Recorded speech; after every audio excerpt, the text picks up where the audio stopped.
That being said, again, I welcome you. I'm Christopher Lawrence. I would also, on behalf of the Office of Electricity, I just want to say thank you to all of our members for their continued service to the committee.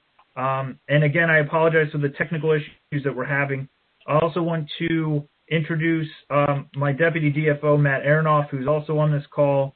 And also want to thank everyone in OE who helped put together the content for this meeting.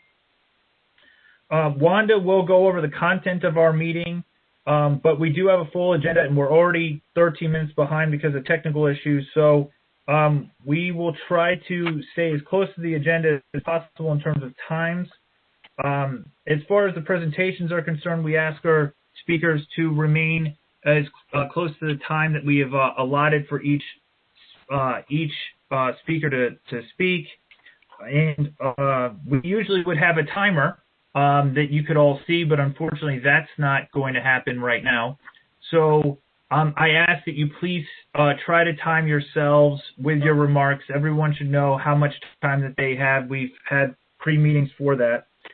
Copies of all the meeting materials, public comments, as well as the notes for this meeting will be posted to the DOE EAC webpage. I would give you the link out loud, but it's very long. The best thing you could do is just search in your preferred search engine for DOE EAC, and that will come up. We will have a public comment period for day 2. Public commenters that wish to comment during day 2, please email me, christopher.lawrence@hq.doe.gov, or indicate in the chat box that you'd like to, well, actually you won't be able to do that, but so email me or indicate later on that you'd like to give public comment.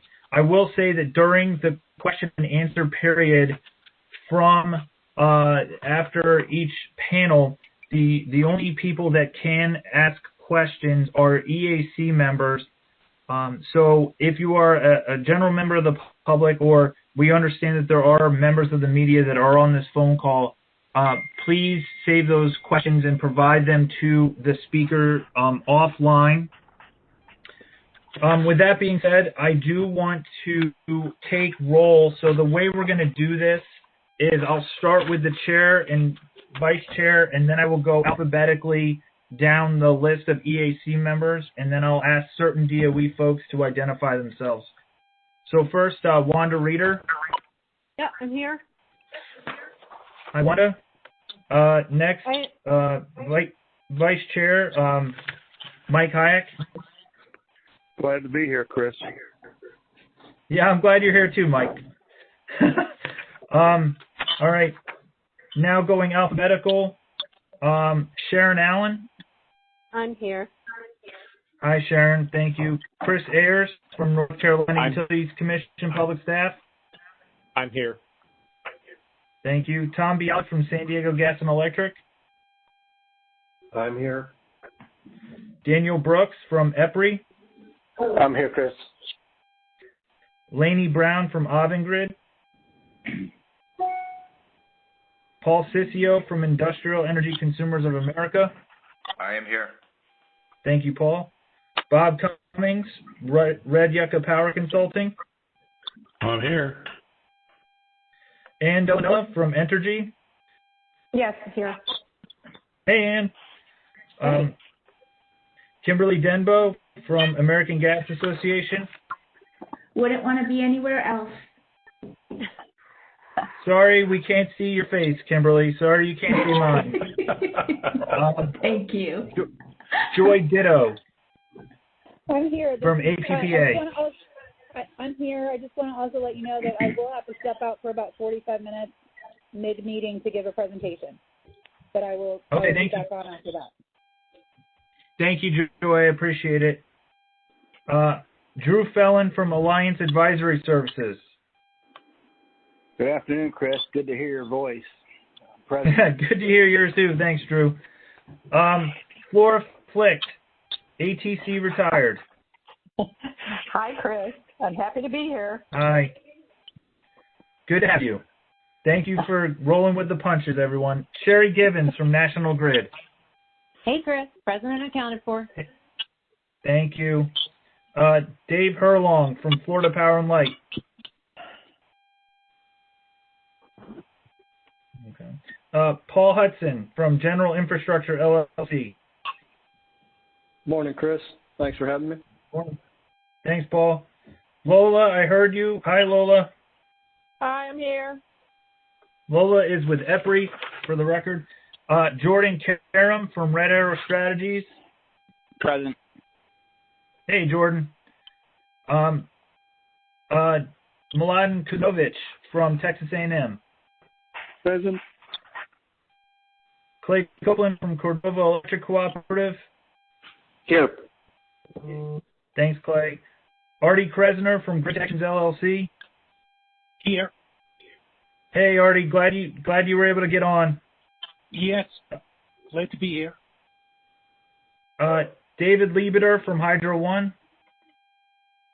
Here, Chris. Happy to be here. Thanks, David. Rob Lee from Dragos. I did not hear Rob. Nicole Lowen from Hawaii House of Representatives. Hi, good morning. I'm here, and I will just want to let you know I'll have to jump off at, I think it's 3 o'clock East Coast time, 10 o'clock here for a committee hearing. Okay, well, thank you very much, Nicole. I appreciate that. Jay Morrison, now of Electric Cities, North Carolina. I am on. Thank you very kindly. Thank you. Rick Morose, Resolute Strategies. I'm here. Thanks, Rick. Delia Patterson, APPA. I'm here, Chris. Thanks, Delia. Don Parsons, Georgia House of Representatives.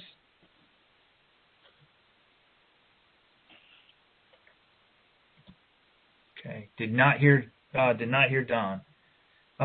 Darlene Phillips, PJM. Good morning. Or good Good afternoon. morning, Darlene.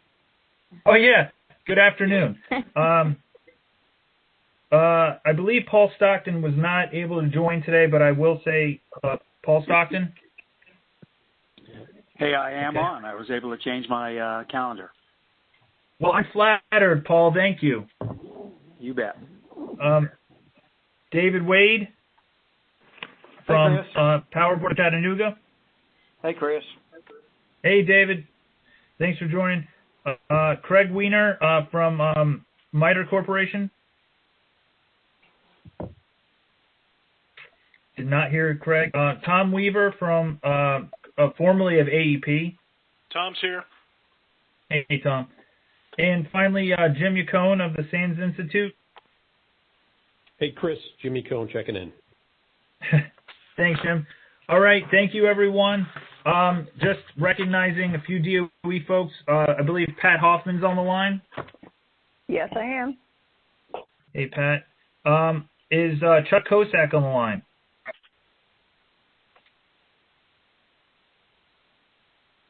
Okay, Chuck. I did not hear Chuck. Okay.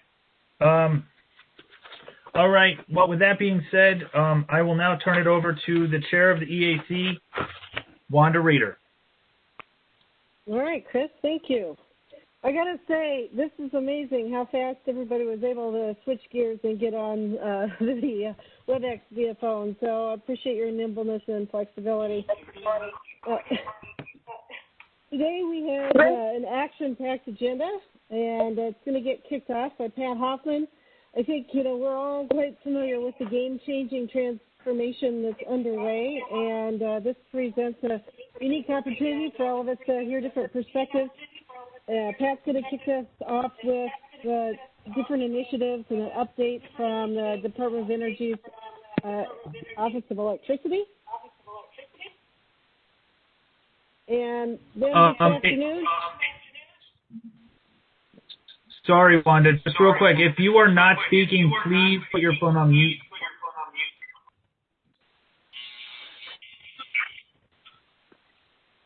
Okay. Is that better? I heard some echo, but it might be better now. Is that right? Much better. Excellent. All right. Well, through the day, let's just march through with the agenda. After Pat, we're going to follow up with a couple panels on FERC 2222. As most of you know, last September, FERC approved Order 2222 to enable DER aggregation to complete all regional organized wholesale electric markets, and it was a bold action. So our panels today are going to provide more of an overview of that order, along with share perspectives from two pieces, really, the RTO side, which is the first panel, and then the second panel is from the T&D side. So we'll have some time to have dialogue after that, and I definitely encourage interaction. It should be an opportunity really to get different perspectives on the table. We'll aim to wrap up around 5:15. And then tomorrow morning, we will kick off the opening remarks at 12 noon Eastern time. I encourage you to, start getting on 15 minutes early. By then, we definitely will have the WebEx piece reinitiated, and to the extent that we need to send out new communications in order to do that, that will be done. But tomorrow will be a panel on the integration of energy storage into the bulk power supply. So, looking forward to that. It's hosted by the Energy Storage Subcommittee. And then at the latter part of our agenda, we will have the subcommittee report out. Actually, our new subcommittee, the Grid Resilience and National Security, or GRINS, as some people are calling it, are going to host a discussion on solar winds incident briefing. And we'll also hear some more about what the subcommittee is up to through their report. And then we'll follow up with the Smart Grid and Energy Storage Subcommittee report out. We do have, of course, the big data analytics paper that was circulated, and we'll take a vote on that as a part of that part of the agenda. So I'll be watching the time closely as we march through, given our format here. But are there any questions on the agenda before we get started with Pat's comments? All right. Well, Pat Hoffman is here as Acting Assistant Secretary of the Office of Electricity with DOE.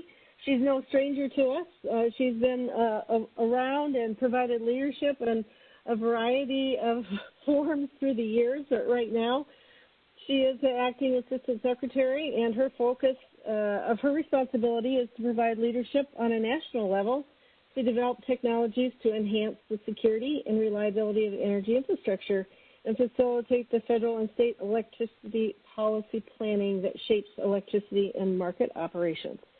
With that, I'll turn it over to you, Pat. Thank you, Wanda, and thank you, Vice Chair Mike Hayek. It's nice to hear from everybody again and all the participants on the EAC panel.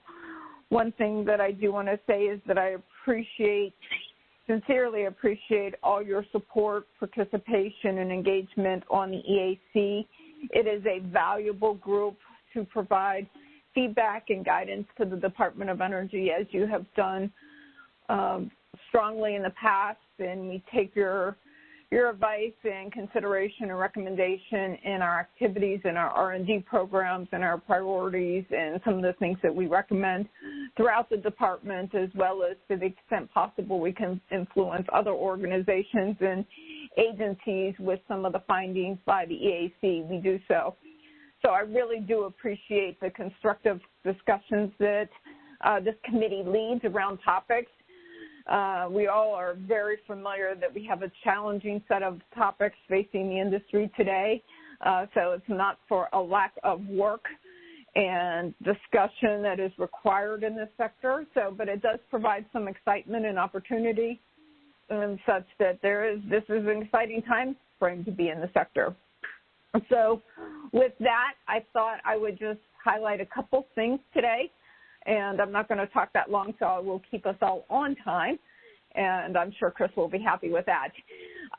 We did talk about the issues, or I will talk about the issues and challenges that I see facing the industry and some of the things that the EAC can help with. I did want to highlight that the Secretary nominee, Governor Granholm, had her hearing last week, her nomination hearing last week. which I thought went really well. Noted some things that I picked up from the nomination hearing, some discussion around continued electrification. And I think we, as the electric sector, are going to have to really think about some of the investment requirements as a result of the continued electrification in the United States. Definitely some challenges around place-based initiative, and we recognize that there is a dynamic change in the generation mix, and how do we continue to think about supporting as well as the mix, but also jobs and job opportunities. And then additional conversations which continue to evolve and grow around decarbonization. I did participate in the NERC Reliability Summit last week as well, and we had some interesting conversations there on the changing generation mix, the recognition of firm generation, and the role of energy storage from that perspective moving forward. So within the Office of Electricity, we don't have any significant change in our directions at this moment in time as we're waiting for the senior leadership and the politicals, the Senate-confirmed political appointees to be onboarded at the Department of Energy. But I think we're all very familiar with the challenges and where OE is facing and how OE is trying to contribute to the discussion in the grid space, especially around how do we look at the investment challenges, how do we look at the analytics moving forward, the technology opportunities, allowing the flexibility in the system. I will say that I acknowledge some of the challenges that are going on the West Coast with respect to resource adequacy, as well as managing some difficult situations out there with respect to the wildfires. And we'll see the same thing on the East Coast as we deal with hurricane seasons coming up and other opportunities or challenges from that perspective. Within the Office of Electricity organization, energy storage is really going to continue to have a strong role in the organization, as we all recognize the role that energy storage can play. I will say that at the NERC Reliability Summit, I did bring up the challenge of how do we value energy storage, and that we've had this conversation for 10 years, and we know we need to get energy storage in the system, so we need to get that over that hurdle from that perspective for energy storage, recognizing that we need long-term duration energy storage, but additional energy and power applications. And so we have to recognize the different needs for across the different parts of the system with respect to how energy storage can play a role. I know you're going to hear regarding solar winds, but the cybersecurity challenge will continue to be front and center. From my perspective, and at least my reading of the tea leaves, recognizing that as we continue to modernize and add IT-type capabilities, information capabilities, whether it's sensors, machine learning, advanced power electronics, microprocessor control capabilities for health monitoring of components on the system, that we have to continue to do the due diligence and software analysis, software accountability from a cybersecurity perspective, and making sure that we have chain of custody. We know what's being included in the products. I kind of akin this to knowing that we've spent a lot of time in industry looking at failure mechanisms, whether it's imperfections on the physical side of components and devices, and look at quality assurance there. We need to also look at quality assurance on the software side of things. And that's where I think the industry is going to head, recognizing it's a huge challenge. It is not something we're going to solve overnight. It is something that is going to be a work in progress over time. And we need to think about what can be cost effective and looking at our approaches from a cybersecurity point of view. So with that, I will also recognize that I'm also acting in the Cybersecurity, Energy Security, and Emergency Response Division, and there is a strong effort there with respect to testing of supply chain components through the Citrix program. And that organization is going to continue to evolve with the needs of industry. I was excited when Chris and I were talking about the meeting today and the work that you all have been doing around data, AI, machine learning, and the things that are going to be required in the future from a data modeling perspective, because I do believe that's going to be the heart and core of technologies and decisions moving forward. So from my perspective, hits the nail on the head of one of the things that I think we can truly make a difference around, recognizing that there's going to be huge challenges as well in this space, especially from the data standards. How do we all look at this? How do we make sure the information is valuable and we don't have biased information, or that the information is not presenting a clear picture based on whether it's data integrity issues?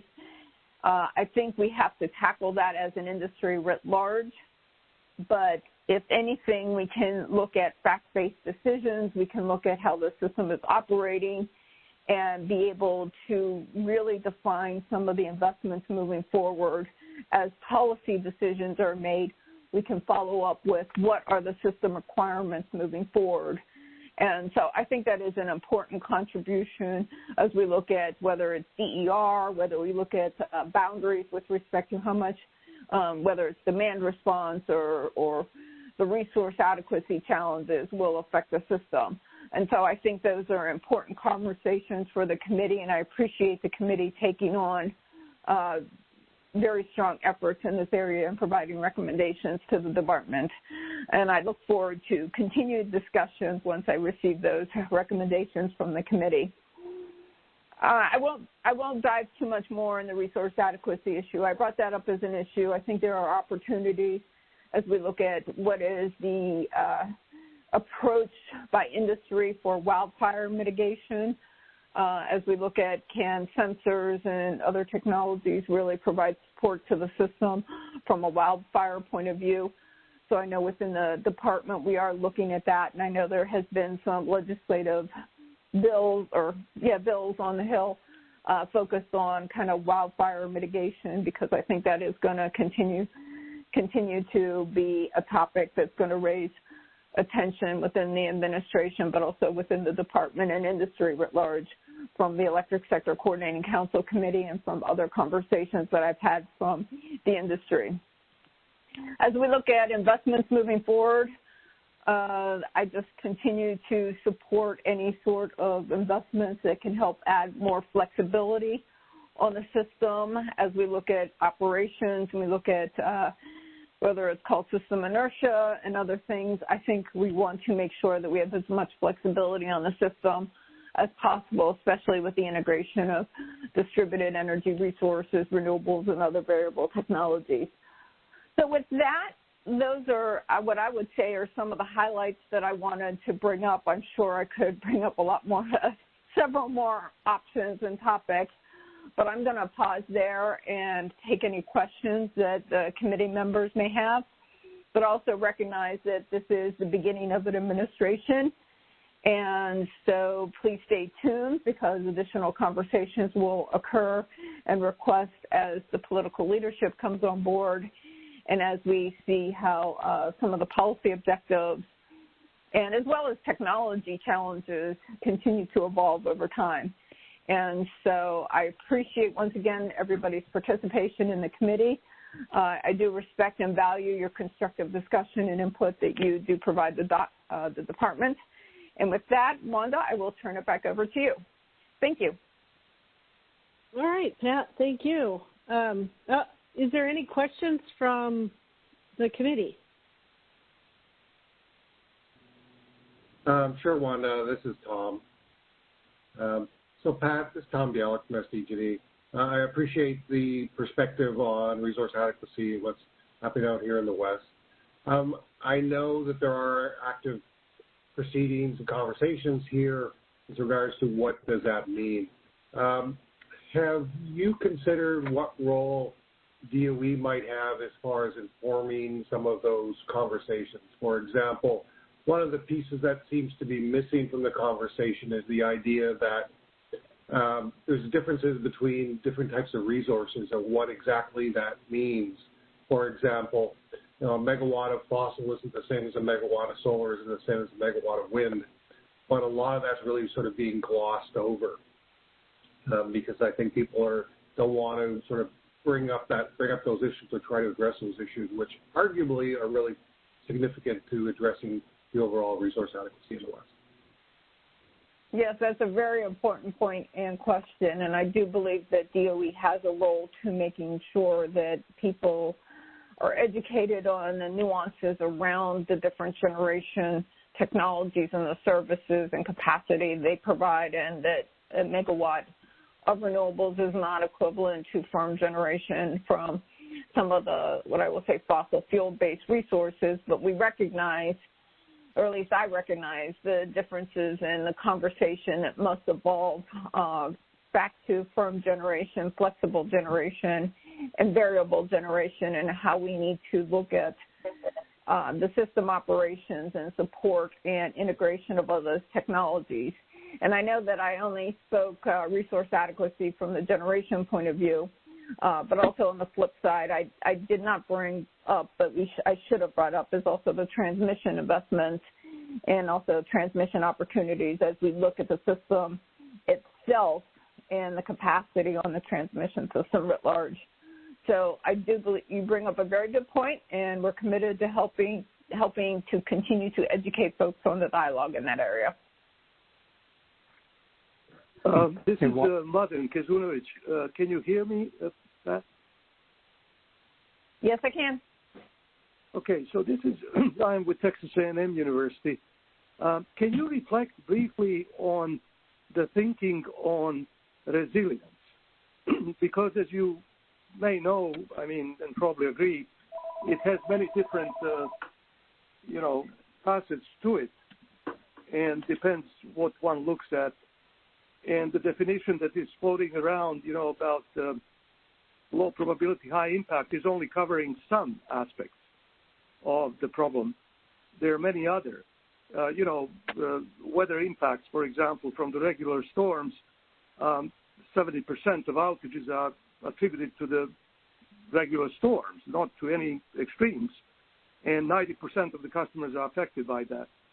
And there is no definition, to my knowledge, that really, quantifies resilience, and it's hard to put the value on the things that contribute to it unless you have some way to quantify these things. So can you reflect on that a little bit, please? Absolutely, and it's an important conversation that we have, I would say, as an industry and as a community, even from an emergency response point of view, been trying to address over the last several years.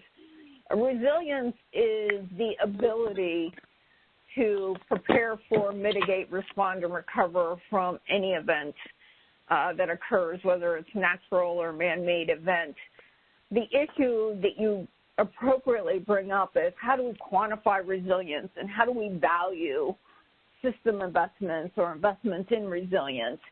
And DHS, FEMA has, for every $1 invested is $6 saved, writ large with respect to kind of some of the way they represent resilience investments. But at the end of the day, it's really going to be a very tailored approach, at least I think, and you all can have this conversation as well from a committee, of what is the risks that are facing a state or region and what investments really can be driven from a cost-effective approach, that the next time that type of event occurs, that we can perform better as an industry and as a community and as a whole of government. And so I actually look at it as a way to really allow for the system to operate better from, say, a grid point of view or an energy infrastructure point of view, but mitigate and recover quickly. So can we prevent some of the things from occurring? Can we mitigate the damage? And can we recover quickly? And so you have to look at those aspects, drive down deeply with respect to having kind of regional flavor or flair to some of the risks facing a region. And I think that's what causes the conversation to get quite complicated, because one needs to really tailor what does resilience mean to a specific state or locality. And so therefore, people have gone into resilience frameworks or decision-making processes to allow for some of that tailorization of resilience. And that's where one can get into the specifics of looking at the objectives that a state or a region wants to carry and how does the industry support meeting those objectives and meeting the expectations of customers, utility commissions, and a lot of the decision makers that get involved in the process. So thank you. Thank you. Pat, this is Mike Hayek. Yes, Mike. Go ahead, Mike. Yeah, just wanted to, you know me and I know you. What's missing is usually what's missing from the headline, so to speak. So the fuel transformation in the United States certainly includes wind and solar, but it must include energy storage, and I know you're on that. But also green hydrogen and small modular reactors need to be moved in the mix in the conversation of fuel transformation in the United States. Anyway, I'm all about what's missing, and just didn't want to wanted to have an opportunity to say that. Thanks, Pat. Thank you for that statement. And I think we do need to look at fuels and storage writ large as we look at zero carbon initiatives. We still can look at the ability to have fuels and have what I will say capacity to have energy stored in different forms, not only as electric energy storage, but in other forms of storage, whether it's thermal or other fuel utilization, fuel type compositions. And so that is a strategic discussion that I agree will continue to evolve and should be a strong conversation moving forward. So thank you. Hi, Pat. This is Bob Cummings. How are you today? I'm doing fine, Bob. Yes, I can hear you. The one thing that strikes me as we make the transfer over to distributed energy resources is that storms, which now are mainly distribution events, will soon not only be distribution events, but will also be capacity events, because we'll be depending on the resources that will be gone when those lines trip out. The other aspect is that I see time and again that we're retiring resources, and yet we have yet to replace those resources with viable 24 hours a day types of resources. This is becoming problematic, and eventually we'll get to a point where what we have in the middle of the night is wish-a-watts. Just want to get that out there. Thank you. Thank you. Yes, and it goes back to the conversation we had earlier about not all megawatts are equal, and how do we think about the availability of resources over every minute, every hour of the day. And I agree with you. That's a conversation that's going to continue to be part education and part really going through the details of how the system operates and how the system works in the United States, so that decision makers can really take that into consideration as policy and other technology investments occur. Thanks, Pat. Okay, the last question. Go ahead. Thanks, Wanda. Pat, this is Kimberly with the American Gas Association. Hello. So along the lines of what Bob Cummings was talking about, everything that we're doing at the EAC and then at the federal level just becomes moot when it gets down to the state and local levels, when they're doing things such that almost counter our efforts for resilience, which, for example, with the growing natural gas ban across the United States of natural gas not being allowed to be used in new construction and whatnot, we're trying to look at resilience, but it seems counterproductive to be looking at it with just one, relying completely on renewables and nothing as a backup or anything like that. And so I guess I would challenge DOE to try to drive a more diversified energy portfolio conversation across the nation as we go into this new administration, as opposed to just hey, let's just electrify everything and just assume that the electrons are going to be there because the sun shines on occasion and the wind blows on occasion. So that I just wanted to kind of put that out there. Kimberly, thank you. Yes, I think we do have to have a holistic conversation of resources and what can be utilized, especially on a regional basis if we don't have the transmission infrastructure. And so that is looking at some of those local resources that can provide the flexibility needed. It's going to be an ongoing discussion, and it's going to be a challenging discussion as we debate what does resilience mean at a local level, and how far can we go with decarbonization without stressing the system too much with respect to too many resources coming off the table too quickly. So it's going to be an evolving conversation, and I agree, it's not going to be easy, and I think people need to understand the value and also just some of the requirements as we move forward, keeping in mind resilience and not making the system a little more fragile or more stiff in that matter, but really trying to think about what are the opportunities moving forward. So thank you. Chairman Reader, Clay. What was that, Clay? I just had a comment for Assistant Secretary Hoffman. Yeah, go ahead. So Clay Copeland, Cordova Electric Cooperative, South Coastal Alaska, and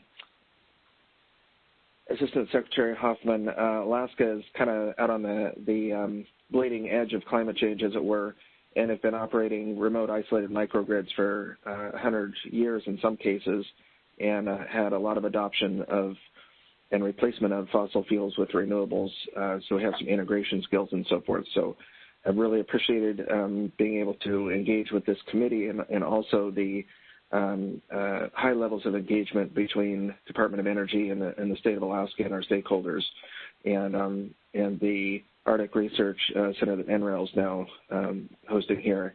Have a lot to learn from each other, and in a place where just in my community we've had over 7+ earthquakes in the last 3 years, volcanic eruption, 2 tsunami evacuations, 3 or 4 alerts, superstorms, 3 hurricane force storms just in the last 3 months. So we've kind of learned how to harden our systems or be flattened by our environment. So have a lot to share in terms of making others' mistakes for them and how to harden systems in fierce environments. So just really look forward to working with you in the coming years. Well, thank you very much, and I look forward to working with you as well. I think there is a lot of lessons learned. I would say that there's a lot of different progressions, especially with the microgrids and grid architecture segmentation, that we have a lot to learn from folks and people who have experience in these issues so that we can continue to invest and address some of these challenges, whether it's ownership issues, whether it's actually how do we look at the buildings environment with a localized microgrid, and how the technologies really can be merged together under a microgrid type application. So I would say nothing is a silver bullet, but all the different elements contribute to a picture moving forward in the future. And so, yes, we need to learn from each other and continue to try some things as well as we move forward. So that's kind of the fun part of the technology evolution that I think we need to continue to consider. So thank you. Hey, Pat, as you're wrapping up here, we've talked a lot about resource adequacy, and clearly, there's enthusiasm there. Could you just share a little bit more on the electrification aspect? I'm sure with the new administration, that one will level up to one of the higher priorities. And is there, gaps or things that you would like the EAC to be contemplating? We've started some deliberations on what might be helpful, but if you have some added color, it would be useful to know at this juncture. I think a lot of my color that I would add to the conversation would be kind of just my instincts or some of the things that I don't have anything definitive, I guess what I will say. I mean, we'll continue to look at the opportunities around vehicle electrification. I think large-scale transportation systems from electrification. The buildings integration and the buildings environment will continue to evolve from electrification point of view, whether some of the industrial applications will transition over to electrification. You're going to see more growth along those lines, which will allow for more on-site generation, more consideration of resources. But how do we take demand response into equation, distributed energy resources, thermal, as part of the conversation? And so a larger perspective of how we manage electrification moving forward. I think it's going to put increased pressure on the distribution system to evolve. And as we look at it, how do we really want to operate the markets, which is going to add more complex dynamics in the electrification point of view. A lot of people are trying to think about how do we really evolve that distribution system. And so I think I don't know necessarily I have complete answers, but I do appreciate the committee's endeavors and willingness to take on this topic, because there will be some, I will say, parts of the electrification conversation from a visibility point of view, from a generation to a load balancing point of view, that will be critical moving forward. And so it will be good for the committee to help recognize some of these challenges, but also opportunities from a technology investment point of view. Okay. Well, we appreciate your comments and your support. So thank you so much for sharing some time with us today. Thank you. And I do plan on continuing to listen into the conversation today. Great. Glad you can join us. All right. Well, with that, I think we'll turn the page then on to the next topic, which is the overview of FERC 2222. As we're doing that, Chris, is there any new news on the WebEx, or should we just use the slides that you shared with us earlier?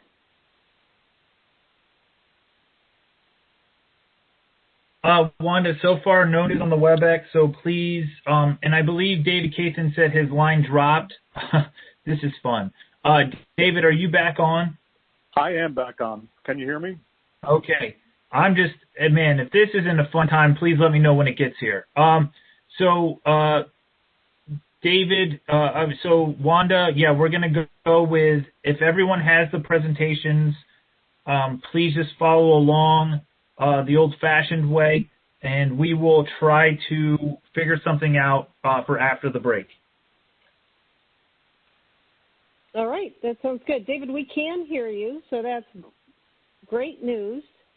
And David's going to give us a bit of an overview on FERC 2222, and then we'll move into our panels after that. But David is an economist at the Office of Energy Policy within FERC, and he serves there working on market design issues, including distributed energy resources, demand response, smart grid storage, et cetera. He was the project lead for several rulemakings, but most recently was this FERC 2222.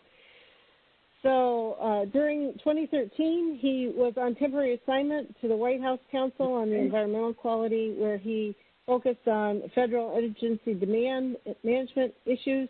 And prior to joining FERC, he was the principal at ICF Consulting, where he did a lot of work on economic, environmental, and qualitative issues. If you want to know more, there's a background in the pre-reads. But with that, David, the floor is yours. Thank you, Wanda, for that introduction. I guess we're going to have to do this old school. Done it before, do it again. So today I will be talking about Order Number 2222, which enables the participation of distributed energy resource, or DER, aggregators in all organized wholesale electric markets. Of course, the usual disclaimer that any views I express here today are my own and do not necessarily represent the views of the Commission or any commissioner. So move to your next slide, please. So this slide is a timeline of how this order came to be, and it's a multi-year effort that has transpired. In November 2016, the Commission issued a Notice of Proposed Rulemaking, or NOPR, which proposed to require each regional transmission organization or independent system operator, or RTO or ISO, to revise its tariff to, there's a lot of noise in the background I'm hearing, to revise the tariff to establish wholesale market rules accommodating the participation of both electric storage resources and DER aggregators. In February 2018, the Commission issued Order Number 841, which amended the Commission's regulations to remove barriers.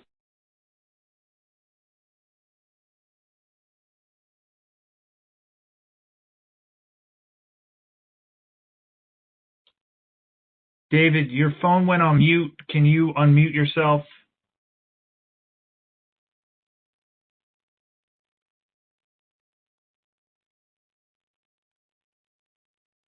David Keaton? Can you hear me? Yes, thank you, David. I don't know what's going on. I did not touch my phone or anything. I don't know what's, there's something screwing on.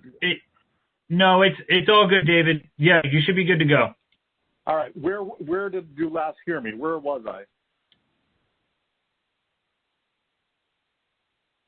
I? I'll start. Yep. I'm going to start in February 2018. The Commission issued Order 841, which amended the Commission's regulations to remove barriers to the participation of storage resources in the RTO ISO capacity energy ancillary services markets. The Commission explained in Order 841 that it believed more information was needed with respect to DER aggregation proposals, and so did not take final action on those proposed forms in Order Number 841. Instead, the Commission created a new docket to continue to explore the proposed DER aggregation reforms.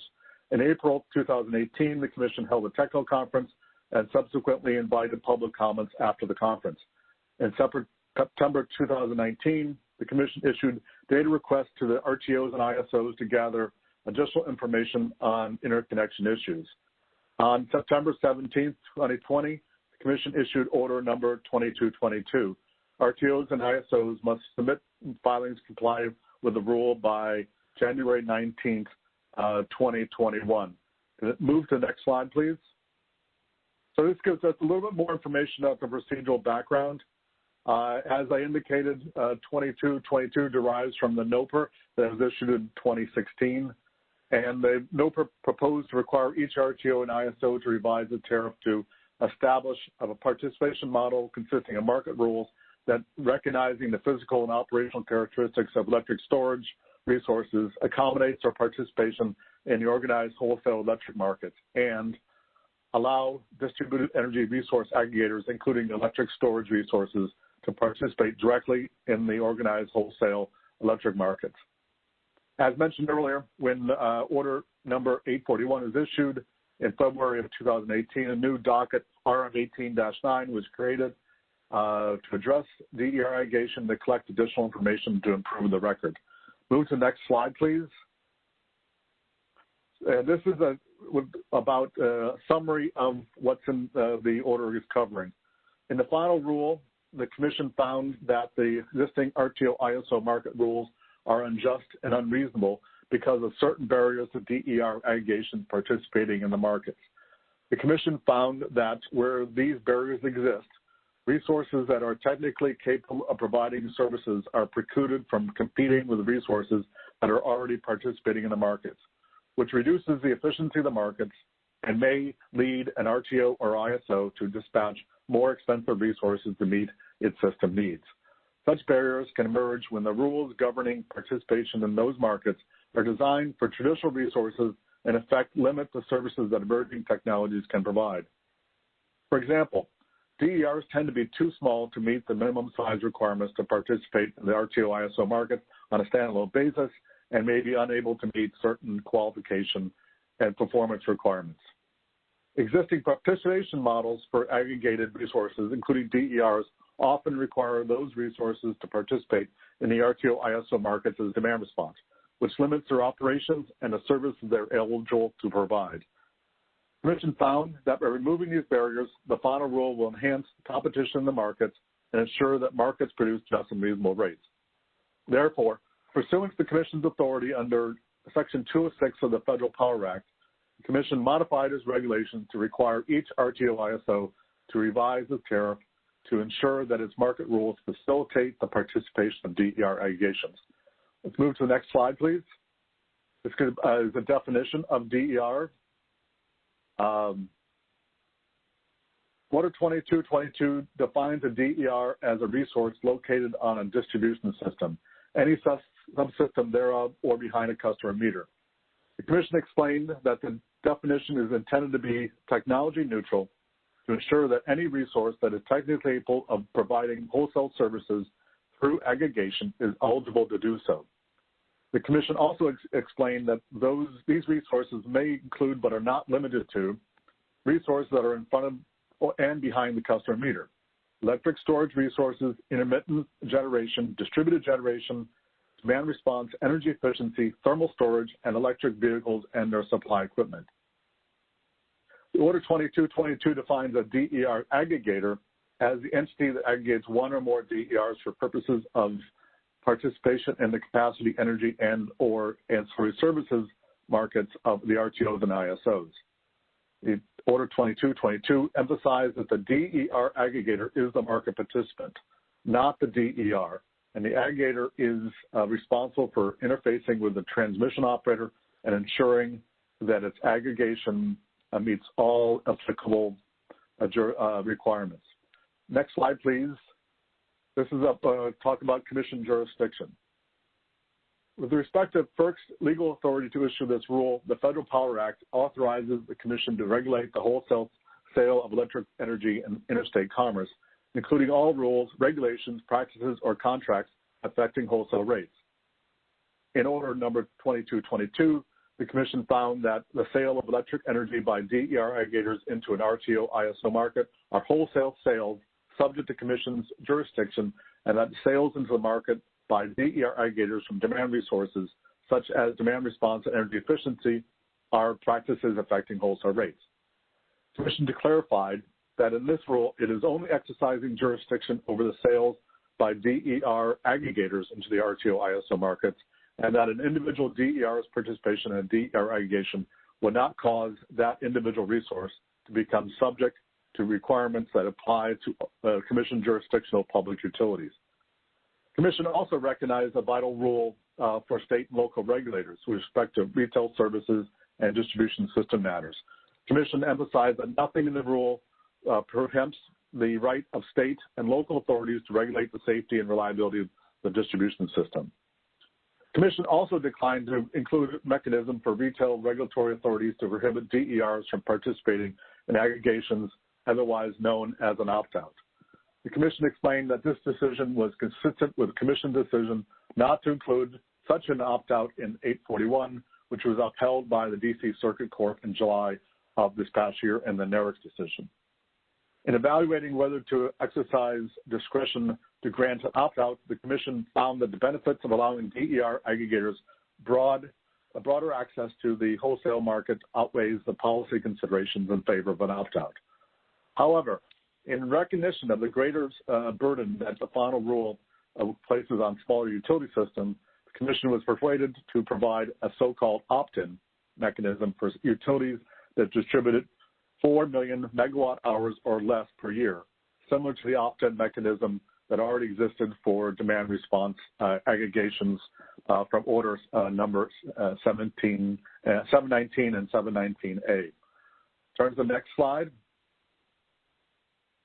The Commission also declined to regulate the interconnection of DER's distribution facilities when that resource is interconnecting to participate in a DER aggregation. The Commission found in those instances, state or local law should govern. Turn to the next slide. I'm going to now talk about several of the key provisions in the order. As noted earlier, DER aggregators will be the single point of RTO ISO contact.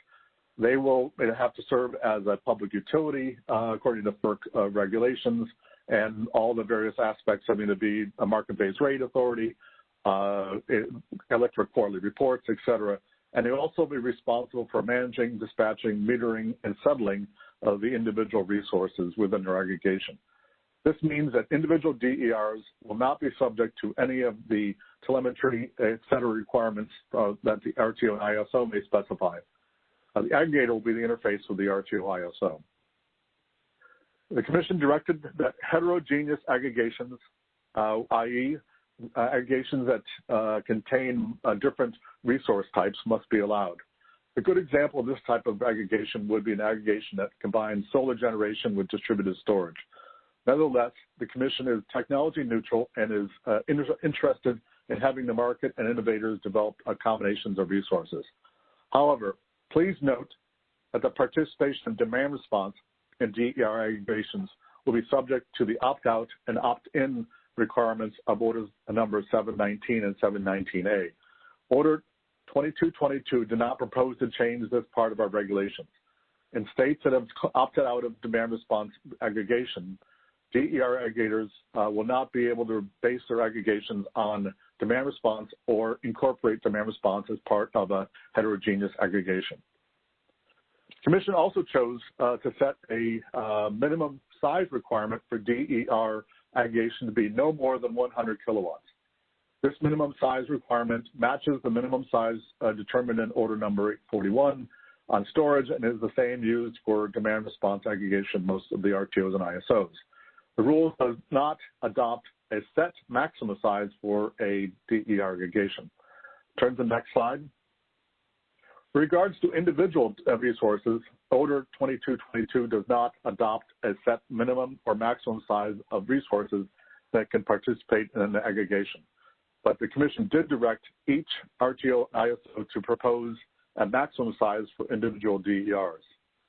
The order states that capping the maximum capacity size of an individual DER participating in the aggregation would ensure that larger resources are required to participate individually, thereby allowing RTOs and ISOs to independently model and verify the metering of these larger resources. One area where we heard a lot of comments was the focus, and it was the focus of the whole panel of our April 2018 technical conference, was whether aggregations should be limited to individual pricing nodes or be allowed to span nodes.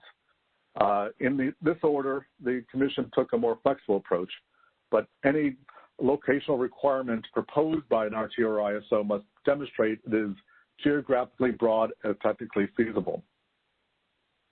Another issue that was subject to many comments was the issue of double counting or double compensation. In the order, the Commission requires that RTOs and ISOs must allow dual participation in retail programs and allow DERs to provide multiple wholesale services, but directs the RTOs and ISOs to develop methods to address double counting.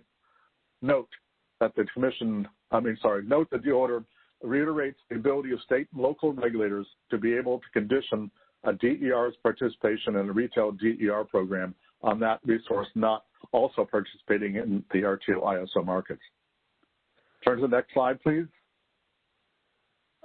This brings me to the last major area of Order 2222, the absolute need created by the integration and aggregation of DERs into wholesale markets for coordination. By their very nature, DERs reside in the distribution network and frequently behind the customer meter. Coordination between the distribution and transmission networks will be crucial. Consequently, the Commission spent a large part of the order, 60 paragraphs, on the coordination. In particular, the Commission directed RTOs and ISOs to establish market roles and address coordination between relevant entities. That is, development of processes and protocols for the sharing of information and data between distribution utilities, DER aggregators, and RTOs and ISOs. The role of a distribution utility will be crucial in this process. As a result, the Commission directs RTOs and ISOs to incorporate a comprehensive and non-discriminatory process for timely review by distribution utility of the individual DERs that comprise a DER aggregation. In this review process, distribution utilities must determine whether, 1, each DER is capable of participation, for example, that is not already part of another DER program or aggregation, and 2, whether the participation of a DER in an aggregation will not pose significant risk to the reliable and safe operation of the distribution system.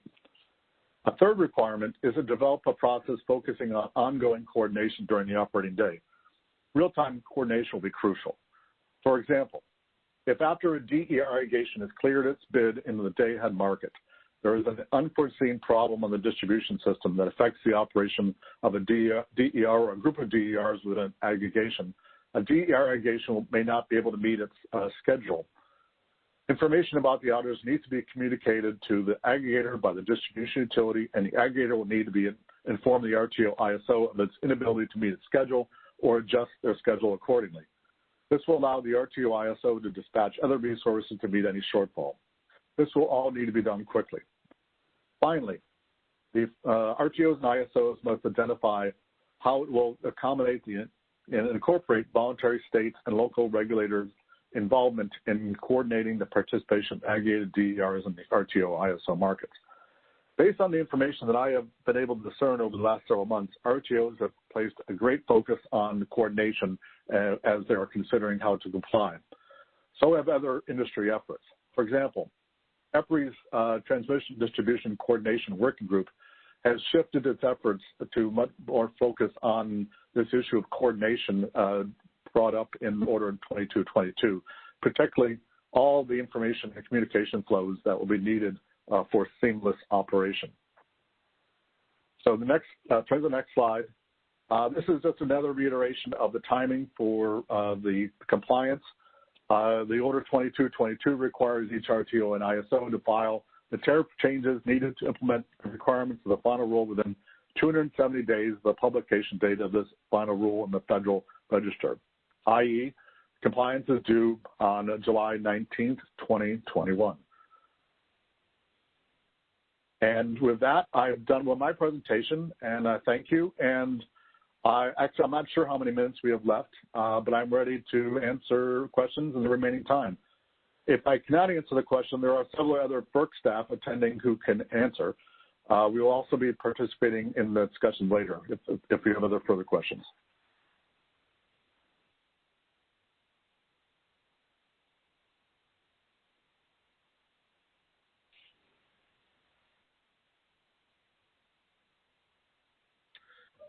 Everyone's lines are on mute, so if you need to unmute yourself in order to speak. This is Flora Flicht. Can you hear me? Yes, Laura. Oh, okay. Well, thank you very much for that presentation. It's very helpful. I wasn't following real closely the development of FERC Order 2222, and I just wonder how much conversation was there around, you know, the roles of the distribution utilities in this whole construct. It sounds like you talked a lot about, you know, the aggregators and going directly to the RTO ISOs, but what was there a vision for how the distribution utilities were going to be included in this and or, you know, receive payments or investments they might need to make? What was the thought process there? Well, the issue of distribution utility review has been part of our proposal since the beginning, back in 2016. We received lots of comments about that specific issue. We had a whole panel on it during our technical conference. Received a lot of input. So the participation and role for the distribution utility in this whole process has been well commented upon. And we see that, as I indicated, the role of distribution utility as crucial. And in addition, there are some examples of processes that have been set up. California ISO, we approved several years ago a DE aggregation model in which it fully integrates the review of aggregators of specific resources and aggregation as part of that whole process. And there's a review process expected in that process. And New York ISO also is in the process of implementing a similar DE aggregation, which has a similar role for the distribution utilities. Thank you.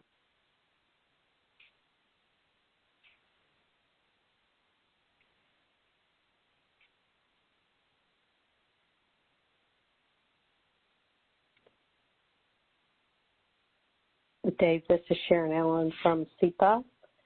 So in order for the coordination to happen, has there been a document of standard data flows and use cases and use of data elements and what that communication exchange should look like? Because as you know, in the past, when we've had to do in our industry large integrations where information needs to flow between utility and third parties without a standard definition and set of use cases, it can easily become the Wild West and take more effort than if there was a standardized approach.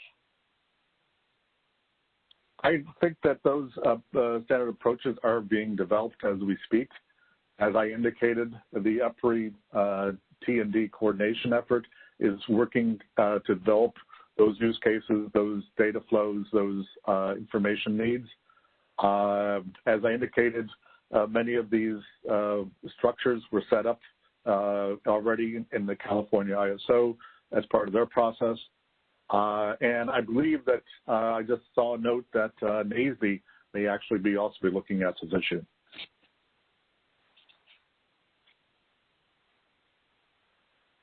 Hey, thanks. That's, I guess, what I was looking for, whether there was a standards body involved. Thank you.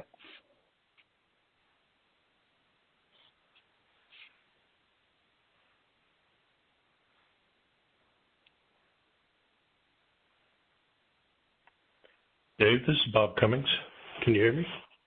Yes.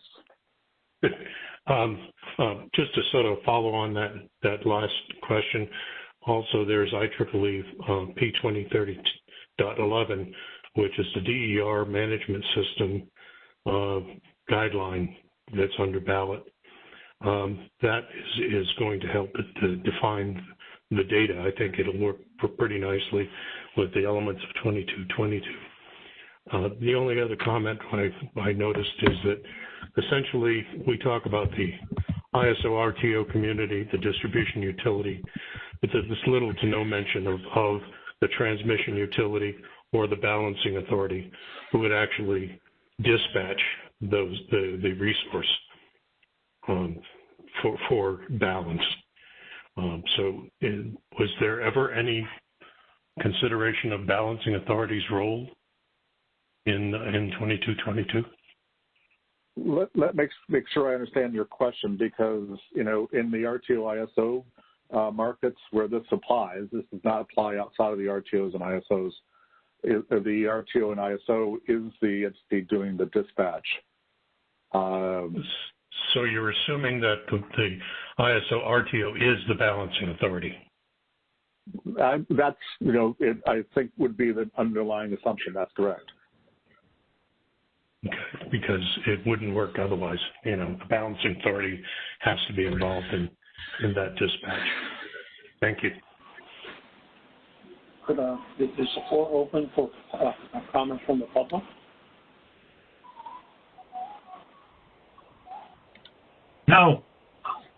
No, this is, sorry, I thought I was on mute. This is not public comment period time. Public comment period time is reserved for tomorrow afternoon. If you have any questions for Mr. Cathan, please email him offline. Thank you, Chris. If you are currently unmuted, if you are currently muted and trying to speak, I am going to unmute everyone's phone. Please mute your phone manually. There was a lot of feedback, so I'm going to unmute everyone within the WebEx. And if you would like to speak, please keep your phone unmuted, but if you are not speaking, please mute your phone directly.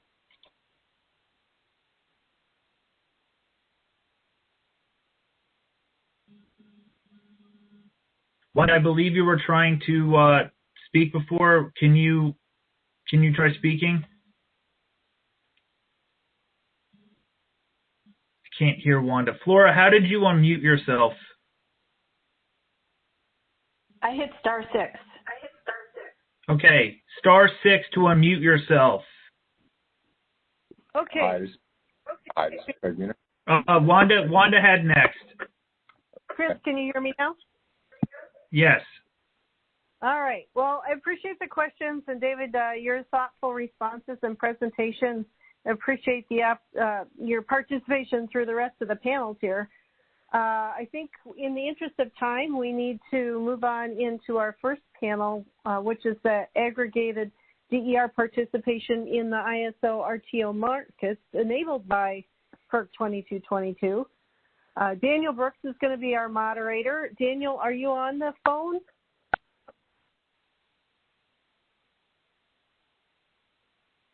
We can't hear you. Star 6 if you are on. Hey, Wanda, can you hear me now? We can, yes. So, all right. You're there. Just for everybody's background information, you're the Vice President of Integrated Grid and Energy Systems at EPRI. We know in EPRI you've been doing a lot of work in this area, and your particular role is to lead teams that are responsible for EPRI's research, development, and demonstration of integrated energy systems planning, delivery system planning, grid and market operations, and the integration of renewables. So appreciate you taking the lead here to moderate our panel, and go ahead and take it away. Absolutely. Thank you, Wanda. Thank you, Chris. Appreciate everyone's patience with the technical challenges. I think we've all probably gotten used to that over the last 11 months. Things don't always go exactly as we want, but I appreciate everybody hanging in there. So we do have two very good panels. I guess it's actually one panel just split by a break. As already discussed with David and other comments previously, FERC Order 2222 affects many stakeholders. Obviously, the ISO, RTO, the DR aggregators, the distribution utilities, as Bob just mentioned, transmission operators are also impacted, the states.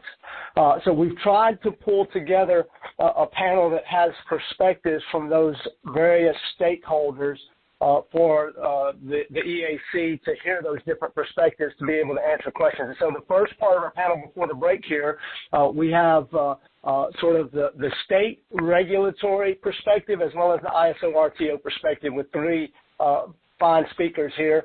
And I just want to clarify, Wanda, Chris, we still have our 50 minutes. I know we're running a little bit behind, but hopefully our Slack bus is the Q&A session at the end so that we still have our 50 minutes.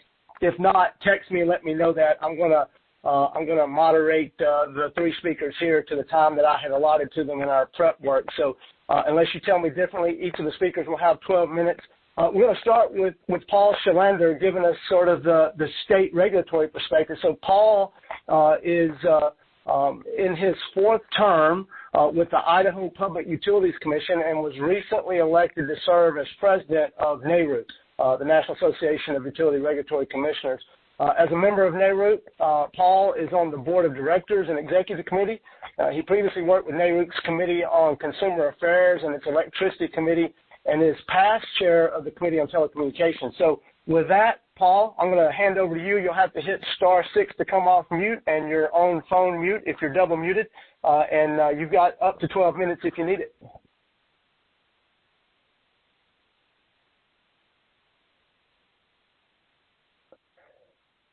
Paul, we're not hearing you if you're there.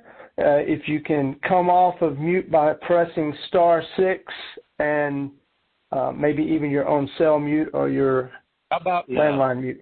Hey, there we go. We got you. Yeah. With the technical glitches, and I know you mentioned that, we're all getting used to it, but I've been told that I look better by telephone anyway, so this is good for me. We appreciate you being here, Paul. It's yours. Excellent. Thank you. And I want to thank you all for letting me share some of my thoughts from a state regulator's perspective about FERC Order 2222. And the first thing, though, is that the name of the order itself is really hard to say. That's a lot of twos. And as I began preparing for this panel, I started referring to this order as FERC's 2x4. Now, as someone who used to help his dad at home construction sites, I know a 2x4 is one of the most important materials when it comes to home construction. And I was also warned very early that a 2x4 could be a very dangerous weapon, especially if you whack someone over the head with it. Now, I don't want to be too dramatic or inflammatory. In fact, I have a note as I started to put these comments together. Don't be inflammatory.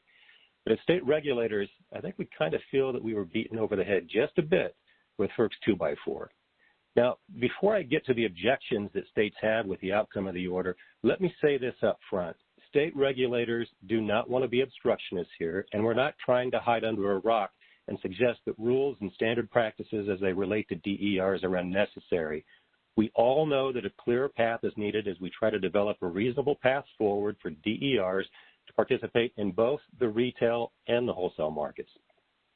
The problem we have as state regulators is that, well, we believe that this order somewhat tramples on the explicit authority that has been granted to us long ago through the Federal Power Act.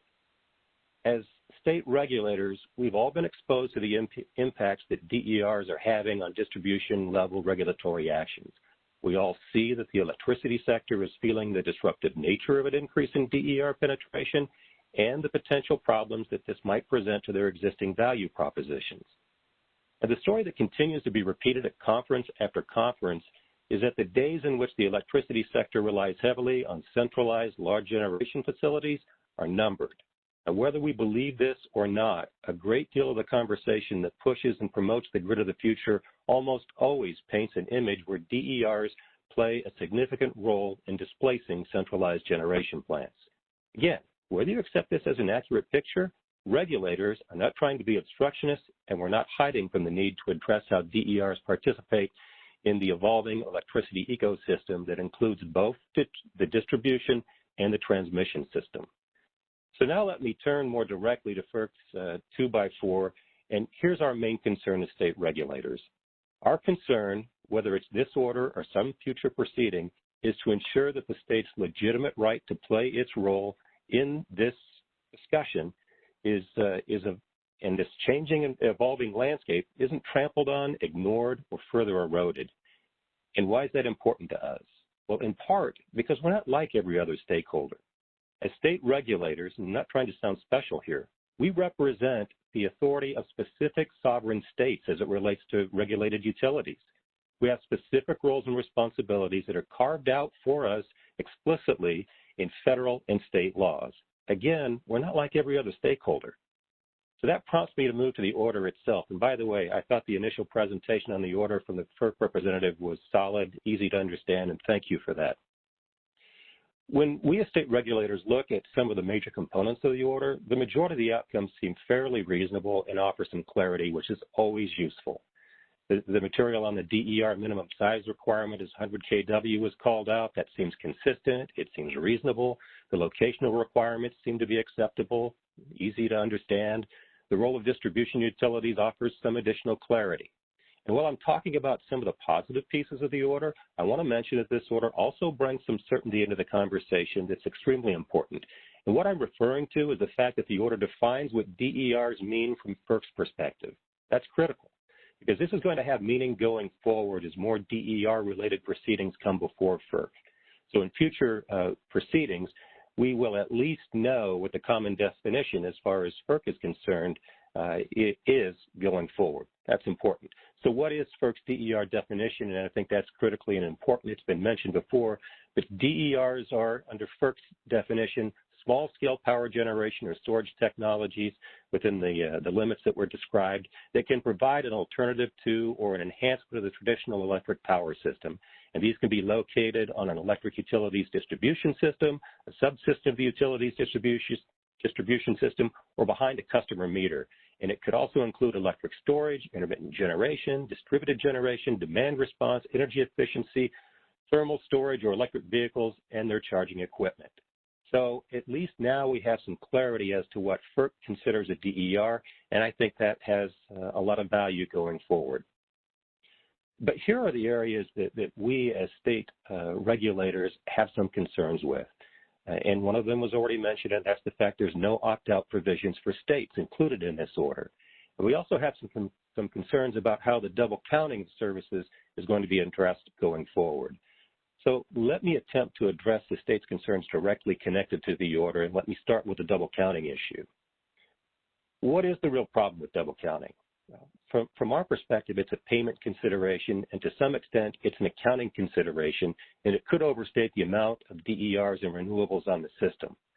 An example of how double counting could occur is that solar resources could be used in the retail side for a storage resource, and then it gets discharged on the wholesale side. We're concerned about the potential for double compensation in this instance, aggregators being paid for providing the same benefit to the retail market and the wholesale market and being compensated for it twice. So this is clearly a consumer protection issue from our perspective. The double counting consideration could also be of some concern, and probably not as big a concern, to states as they move forward with some of their net zero, carbon-free, and 100% renewable goals and objectives. How these resources are counted and accounted for can have some financial and policy implications at the state level. And as the FERC order lays out, ISOs are required to spell out rules to avoid double counting. We at the state level are obviously concerned, and we hope that going forward that we can have a meaningful role in addressing some of those double counting remedies as we move forward. So now I'm going to turn to the lack of an opt-out provision in FERC's order that gives states some heartburn. When we look specifically at those opt-out considerations, in previous FERC demand response orders, and they were 719 and 745 if I'm correct, states in those orders did not want ratepayer-funded demand response programs to participate in wholesale markets, and those that didn't got an opt-out provision. And not all states wanted that, but some did. We wanted similar language in the DER order, and the reason why, and one answer clearly is consistency. If it made sense in previous orders, why not this one? Especially if the rationale that states presented is similar and in fact almost identical. Now, when FERC initially issued its proposed rules regarding storage and DER aggregation, state commissioners were already actively pursuing deployment and use of state jurisdictional storage resources and DERs. States wanted the opt-out to preserve the programs already in place and to continue to be able to experiment with DERs and storage on the distribution system without jeopardizing that system or suffering adverse consequences by ceding control of the wholesale markets. The best and most administratively effective and efficient way to do that, from our perspective, was to allow the states to have an opt-out. Those states that were ready and willing to have distribution resources join the wholesale market could allow them to do so. But those that weren't could take the time they needed to assure that it was the right decision for them. This opportunity wasn't present in the final FERC 2x4 order.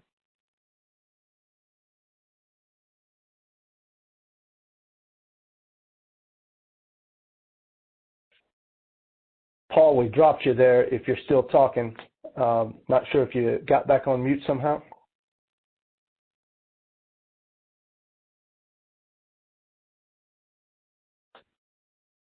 Paul, can you try *6 again to see if you are on mute somehow? I know I didn't do anything this time.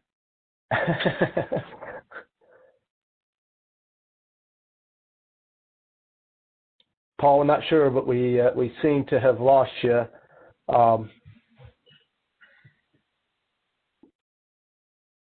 Shoot us an email, Paul. Let us know if you've had some sort of technical difficulty. Given the timing situation, I don't want to spend too much time here waiting. Paul, when you come back, we'll try to circle back at the end and finish up your comments if you're not there at this point. Okay, all right. Let's assume Paul had a difficulty. I think we had most of his comments, but we'll give him a chance at the end if he's able to get back connected. Appreciate Paul's perspective. The way we're going to handle this is we will take one or two clarifying questions. Most of our Q&A will happen in the session after the break that's scheduled for 3:10. It may be a little later given our late start here, but we'll come back to Paul to finish his comments and any clarifying questions at the end, the one or two. But let's go ahead and move to our next speaker. So we have two speakers to provide ISO RTO perspective from both the Western Interconnect as well as the East. We're going to start with Jill Powers. Jill is an infrastructure and regulatory policy manager at the California ISO. In that role, her focus is on policy and modeling development for advancing DER in the Cal ISO wholesale markets, further enabling diverse technology participation. So, Jill, if you're on, and off to you. Here. All right, yeah. Great. We'll hand off to you. And you've got 12 minutes, and if you're using your slides, so Jill did have a slide deck in the slides that were sent out by Chris in the PDF.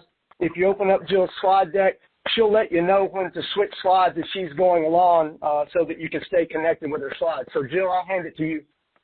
Great. Thank you, Paul. Hey, Jill, I'm sorry. This is Chris. Just one quick proviso. I've received some feedback. Could you please, when you advance to the next slide, just every now and then remind folks which slide number you're on, just so people are making sure that they're following along? Yes, I will. And that's for every speaker. Thank you. Okay. So I'm going to move right along. I did want to just mention that my presentation really is to give some foundational review of the current participation models that the ISO has in place, the California ISO, that facilitates DER resource market access. Then get into a little bit about the FERC order and its impact on those current models. I have some information on what we've seen in terms of DER aggregation challenges to wholesale market participation, and then end in discussion about some of the coordination efforts we took shortly after implementation of our DER aggregation participation model with the distribution operators. So if you advance to slide 2, this is really just to lay out a foundational modeling of and that are technology neutral and focused on resource capabilities in the provision of wholesale markets. So really there's 3 major categories. One that reduces load only, and that's your traditional demand response. There's a generation model that just looks at the production of electricity. And then there is a third model that we call our non-generating resource model that accommodates both the reduction of load as well as the generation. And the non-generating resource model are for resources that can both reduce load and generate with a continuous operating range between the two. Resources like energy storage that have this seamless operation between what we term as a negative and positive generation. So those are really the foundational supply models within the ISO. If we go on to 3, this is a comparison of the actual participation model. So this now starts to layer on the rules and requirements and the attributes to these participation models. And you see here we have demand response, and there's different types of demand response that we have called proxy demand response, load shift resource, and then our reliability demand response called RDRR. For demand response, we currently have about 2 gigawatts in participation in the ISO, utilizing all of these different types of models. They're eligible to provide energy, ancillary service, and resource adequacy capacity. They can be a standalone demand response, or they can participate in aggregation. We've recently extended some additional dispatchability capabilities with DR, and they're not only dispatchable at 5-minute level, but 15-minute as well as 60-minute. The minimum size requirement for these types of resources is 100 kilowatt, and they have to maintain that within a capacity, minimum capacity, and that is in an aggregation. It does accommodate, these models do accommodate behind-the-meter DERs, recognizing that they have unique load reduction contributions. These type of resources are measured utilizing baselines, standardized baselines. We have currently over 7 of these different types of performance methodologies that can be used by these type of resources.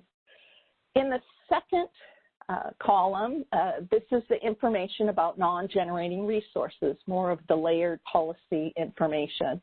We do have, in addition to non-generating resources accommodating distributed energy resources, we also have to have just the generating model, the participating generating model that accommodates DER participation. But these are standalone participation, standalone distributed energy resources and not in aggregation. So really there's virtually no difference in these type of distributed connected resources participation. They participate similar to transmission connected resources, eligible to provide energy ancillary services, which is inclusive of regulation up and down.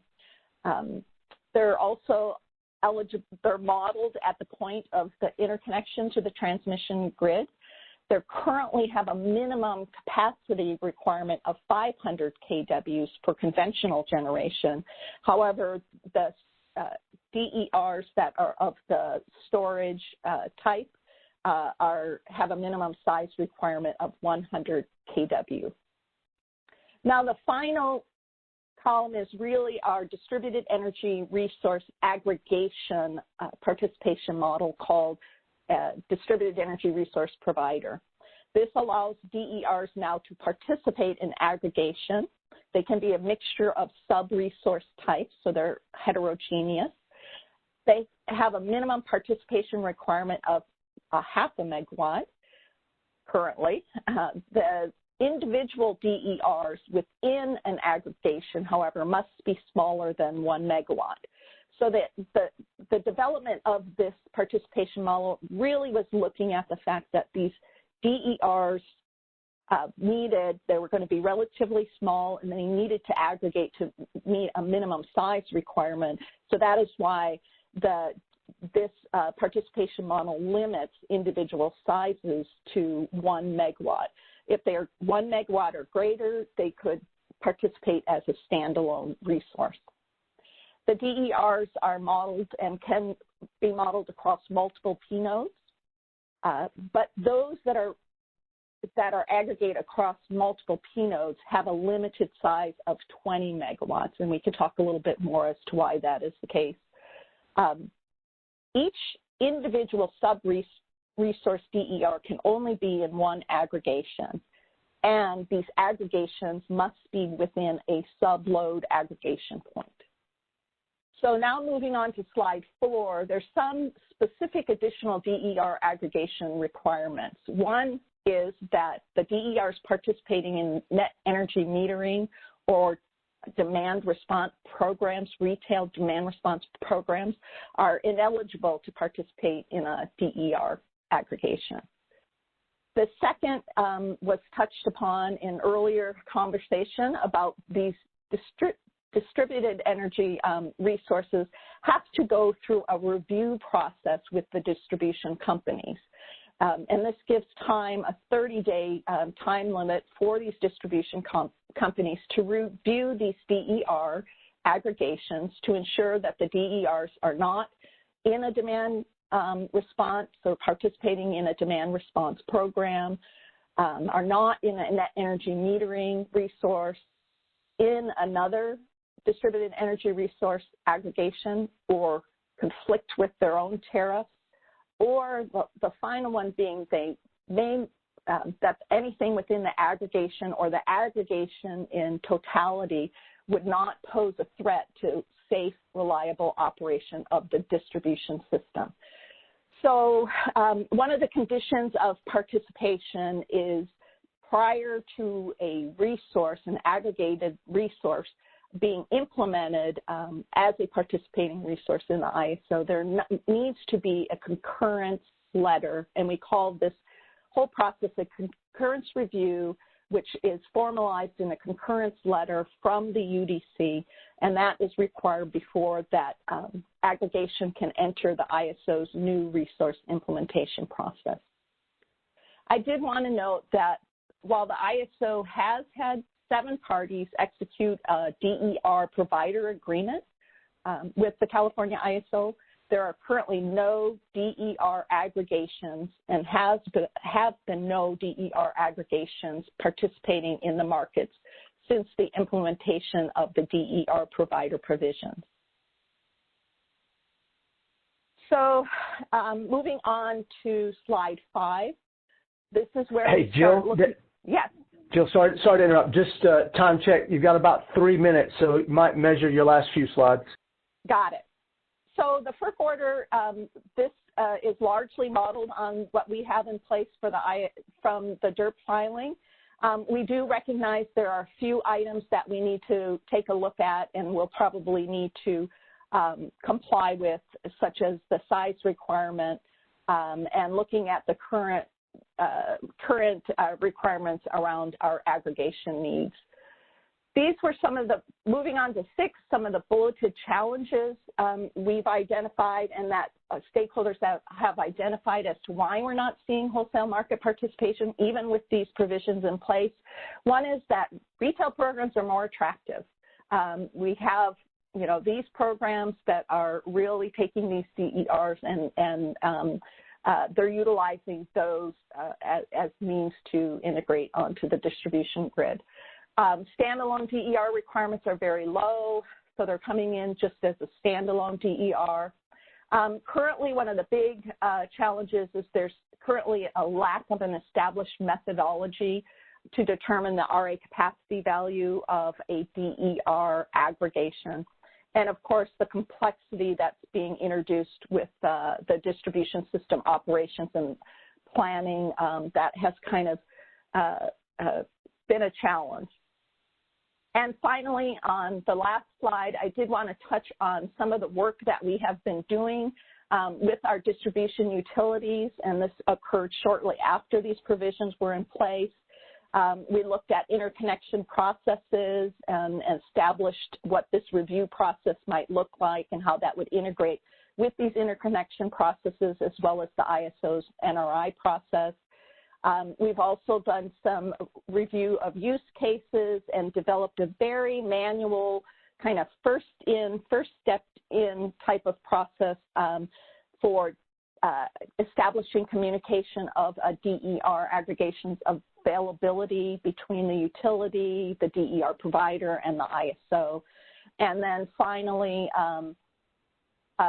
just working on what those current communication capabilities are and really identifying their availability to provide the information, utilizing those existing market reporting mechanisms between the ISO, the distribution utilities, as well as the DER providers.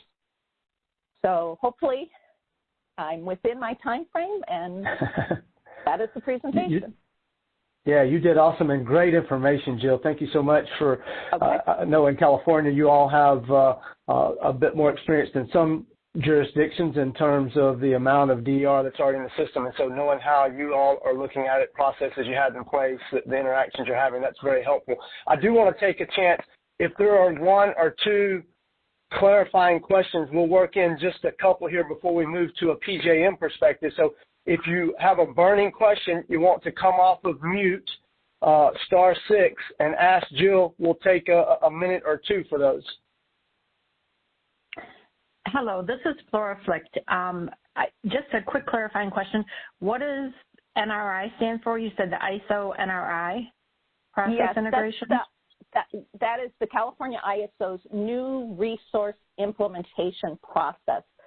So it's a very transparent process that a new resource that wants to enter into market participation would need to go through. Thank you. Good question, Flora. We've got time for 1 more.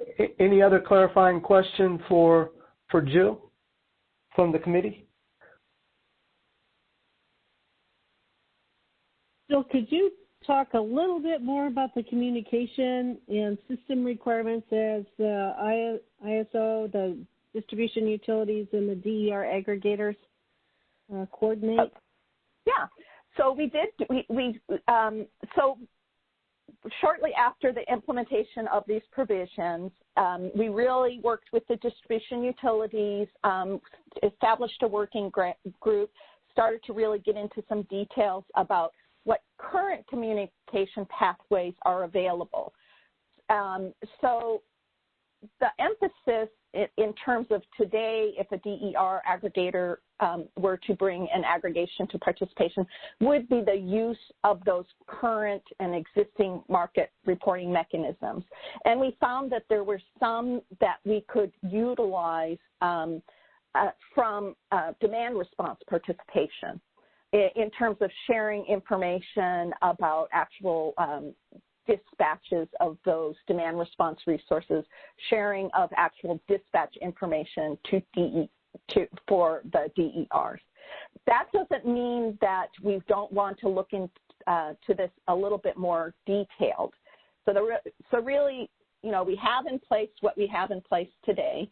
They could facilitate DER aggregation participation, very low levels.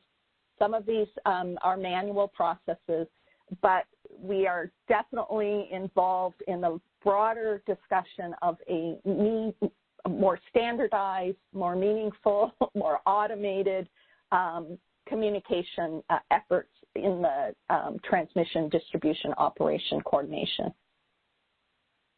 Thank you. Thanks, Jill. I know there are probably other questions. I know I have some jotted down myself. We may have a few minutes at the end here to come back for additional questions, depending on whether we get Paul back to finish his comments up. But let's go ahead and transition to our last panelist in this portion of the panel session. So we're going to get a more of an East perspective from ISO RTO from Danielle Krupp.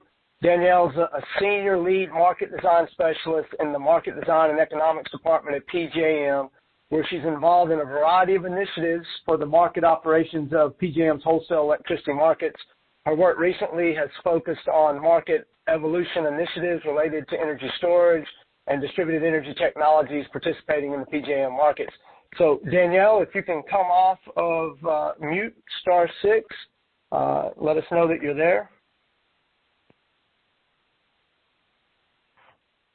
Don't hear you yet, Danielle. You may be double muted. It's *6 first and then your own mute button if you have it.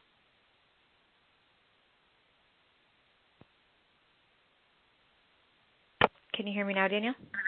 Yeah, we got you now. I was starting to get ready to call an audible, so glad you're there. All right, great, Danielle. So you've got about 12 minutes, and look forward to your comments. Great, thank you, and good afternoon, everyone. So I'm going to provide an overview of PJM's perspective on Order 2222. I'm going to focus on some of the building blocks that we're using to review this compliance directive, and then identify and highlight some of the gaps that we're working on with this compliance directive, and some of the opportunities and challenges that this brings. I do have slides that most people should have gotten. They're really just backdrop slides, so I will use my slide numbers, but I think you should be able to follow along without them if you don't have them readily available. So I am on slide 2. And to start off, with Order 2222 implementation, we do expect to see broad impacts on market participation by DERs within the PJM market. PJM has a robust DER model, demand response model today, and so there are many DER resources that currently participate in PJM under demand response.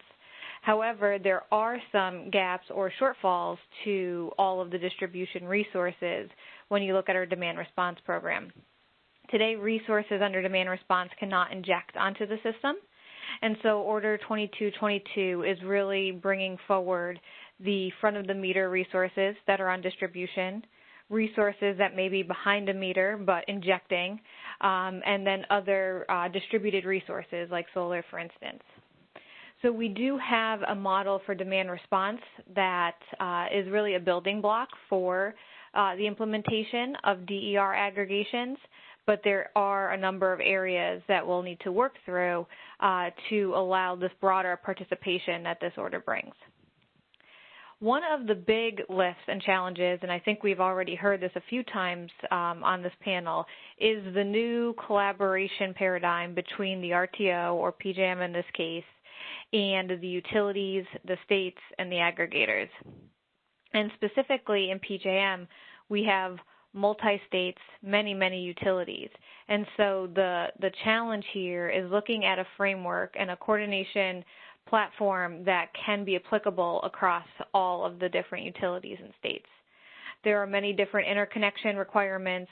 There are many different platforms and available resources across different utilities, and setting certain rules or requirements around this coordination needs to encompass and allow the participation across all of the states and utilities.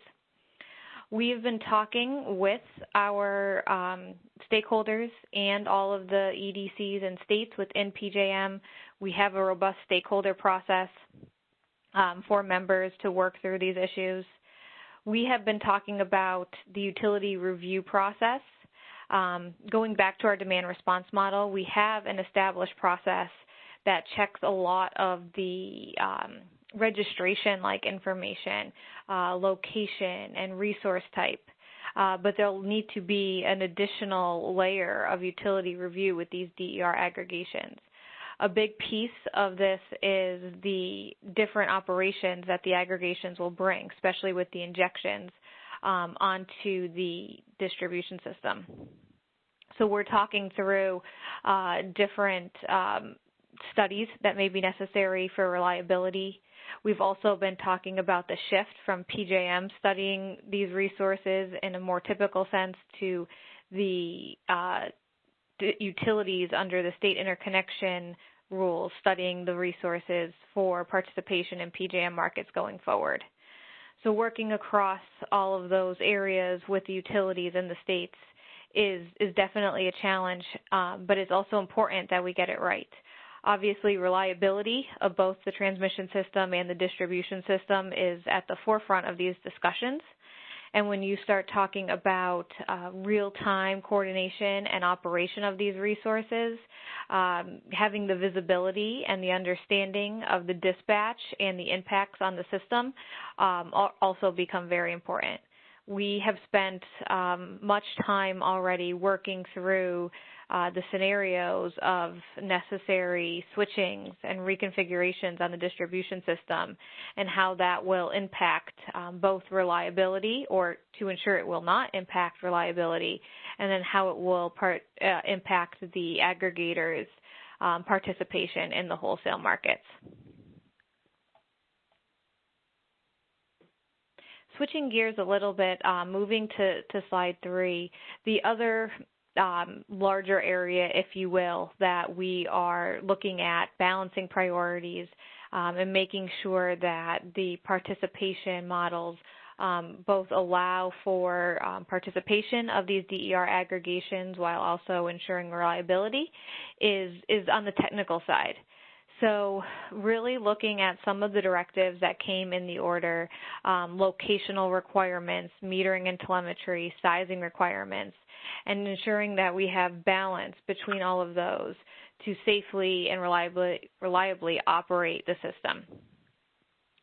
We are looking at locational requirements, how geographically broad these resources can aggregate, and really looking at an operational lens and how these impact on constraint control, and potentially the lack of metering and telemetry in some locations from a barrier to entry perspective, and then the need to limit locational requirements to ensure that we have operational control and we do not violate constraints by operating resources that are, for instance, zonally based. The size of the requirements have also been an area of conversation in PJM and with stakeholders, and a concern of resources being too large that would impact participation. So again, it is a balance that we've been working through. Resources of small size can aggregate more seamlessly without impacting dispatch and reliability. But as resources grow, there may be a need to not allow aggregations and allow them to participate in the wholesale market, but as a standalone resource. This really drives some of the visibility needs that our operators need to operate the grid and make sure that we do not mask some of the parameters and characteristics of these resources just by virtue of an aggregation. With that being said, we do have some opportunities within the aggregation that we think can be leveraged that will allow for market participation of these resources.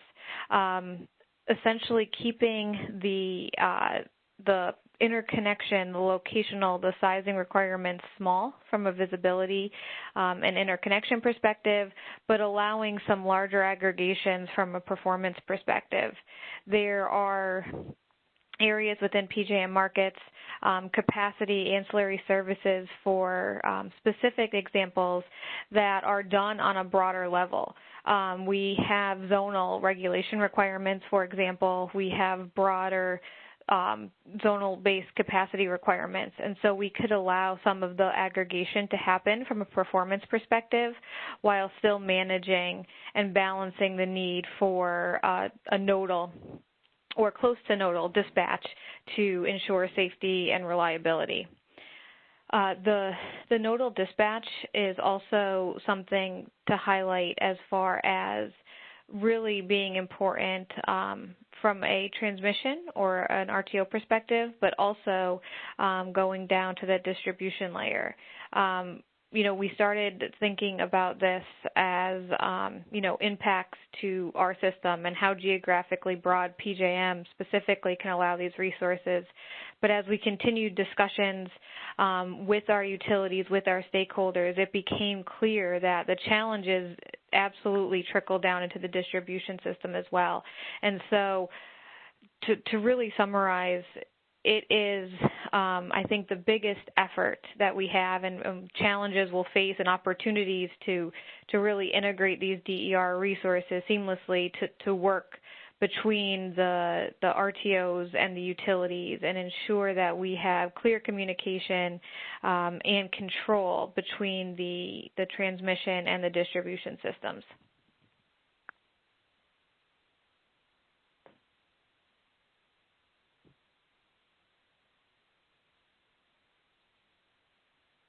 Danielle, you still with us? Was that your concluding comment, or did we lose you? Yes, Danielle, I'm still here. Those were my comments, but I'd be happy to expand if you would like in any area. Absolutely. Thank you for the thoughts from PJM's perspective. That's very helpful. We have time, as we did with Jill, to take a couple of clarifying questions. I've got some jotted down myself, but I want to give the rest of the committee a chance. Anybody have a question? Come off of mute *6 and ask Danielle. Good. Hi, this is Drew Fellon. Hi, Danielle. The question I had was, what are the most active types of aggregators that you're seeing today, and do you expect that to change going forward? Just trying to get a feel for, who are the actual participants and what the motivations are and things like that. Yeah, thank you for the question, and that's a good question. It is a little bit of a crystal ball, so I can't speak for certainty, but I will say today we have a lot of participation, but it all comes from our demand response resources. So on distribution, you're seeing the DR and the DER resource participation really limited by our demand response rules, which to sum up at the highest level is you can't inject. So all of the participation is behind a retail load meter.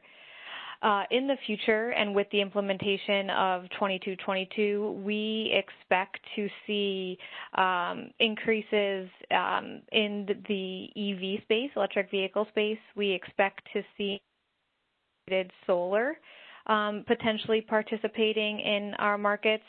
And one area I did not touch on my summary, but I probably should have, is the double counting and the retail wholesale lines. That's also been a large discussion in our conversations around 2222 implementation, and seeing where we can allow resources to participate in both wholesale and retail, and where we may be dropping or crossing the lines of double counting. And so net metering activity is where you go immediately when you talk about stuff like that. So depending on how that shakes out, I think we expect to see more solar resources participating in the DER aggregation. And then again, as technology evolves, I think some of the energy storage resources potentially on distribution is also on the forefront to potentially utilize some of this implementation. So again, a little bit of a crystal ball answer, but that's where we see some of our discussions revolving around. Thank you. Yeah, and this is Tom Bialik from San Diego Gas Electric. Danielle, so what have you thought of with regards to this whole idea of peer bypassing, where, you get a dispatch on your system of these aggregations and that potentially cause a problem on the distribution system? I know it's been raised a lot, but have you thought about how you're trying to address that at this point? Yes, yeah. So we have been talking about that a lot, and hopefully I was trying to iterate on some of that as being a challenge for this implementation. At a high level, the process will be that the utility, the distribution utility, will have absolute control to override these resources in the name of reliability. If they need to turn a resource offline, they're causing voltage concerns. If they need to reconfigure the system and a resource is no longer able to generate, they need to come offline as well. How that translates to the wholesale market is the aggregator, who is responsible for that resource in our market, will need to reflect the decreased capability to PJM. We will then redispatch that resource appropriately, but the aggregator will be on the hook for any performance requirements associated with that redispatch, whether that be in the capacity market or energy deviations or in the ancillary service market. Now, that's sort of the simple answer. As you peel back some of the layers, the communication of all that, ensuring that the utility gets the information in a timely manner to know to make moves to protect reliability, becomes a little bit trickier. And that was some of what I was trying to highlight with the different utilities in PJM. Some have robust SCADA and smart technology and will be able to implement this easier than some of the other utilities, which may not have all of that technology in place. How do we get the information to them appropriately so that they can protect their system? And that's one of the challenges we're continuing to work through as far as an implementation solution for that. Thanks, Danielle. Thanks for the question there, Tom. Just in the interest of time, we have about 4 minutes before our 50 minutes is up. Danielle, that was very helpful. I do think Paul Shalander made it back to us. Paul, if you're on and can come off of mute, we'll give you 2 minutes to sort of wrap up your comments before we transition to the second part of the panel. Are you there, Paul?